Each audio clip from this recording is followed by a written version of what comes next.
Hello and welcome to Wheel Thing TV. I'm Dave Canole. This is the 2019 Elantra Sport, powered by a 1.6 litre turbo engine connected to a 7-speed dual clutch transmission.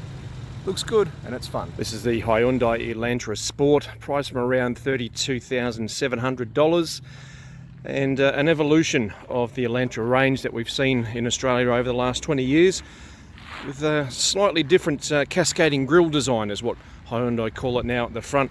And if we have a look at it directly nose on, you can see it's almost like a double Z design sitting below those headlights and the LED driving lights that surround it in a nice little triangular fashion. It's quite an attractive looking vehicle and really hasn't changed much in one key area though, we have to say, and that's in the window line. That hasn't looked like it's been updated for some time. It's a high belt line, but you still have plenty of all-around vision.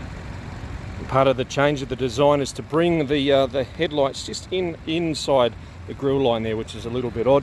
But if we have a look on the inside of what is underneath the bonnet, we can find the hinge. There we go, lift it up.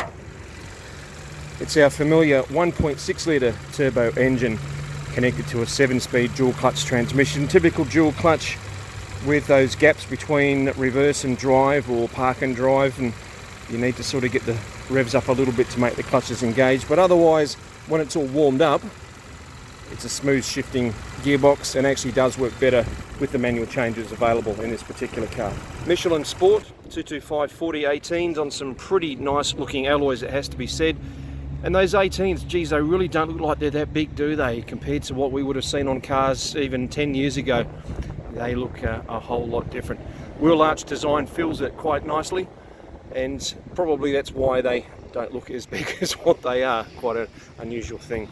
One of the features about this particular car is that it's lacking an actual boot button, and it's meant to have something called Smart Trunk. Now this is apparently when you have the key in your pocket, you stand up behind it and it's enabled in the settings in the dash, and it should apparently open the boot.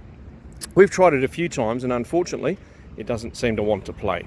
But that's the whole idea. Otherwise, you still have the remote with the button on it or the release on the inside of the car. On the road, the Elantra Sport is quite a fun car to drive, to say the least. It's been fettled by the Australian engineers in conjunction with Hyundai, and it really does feel as if it's been probably one of the better sorted cars of its type. It's supple, it's pliant, and there's plenty of absorption of all the little bumps. There is a bit of road noise though when you get onto the coarser chip tarmac, but otherwise it seems to ride quite well.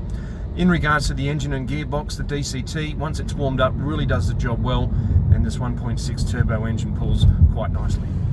Comfortable and supported red leather seats in the Elantra Sport in this particular car, and a dashboard that would be familiar to anybody from a drive experience with this particular brand. It's very clean, very easy laid out, and the information as per usual from the little button. We've got digital radio was standard, which again a few years ago Hyundai and Kia refused to put in. It's great to see that it's standard now, and a nice clean simple laid out dash for the aircon controls.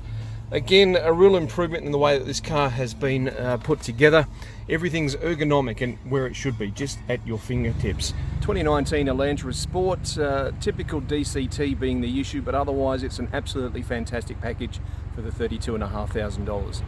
Rides well, goes well, has lots of trim on the inside that's enjoyable. Basically, it's just one of those really good cars that you see nowadays, and really not a lot to fault. It's pretty simple. Hyundai.com.au. For Wheel Thing TV, I'm Dave Canole.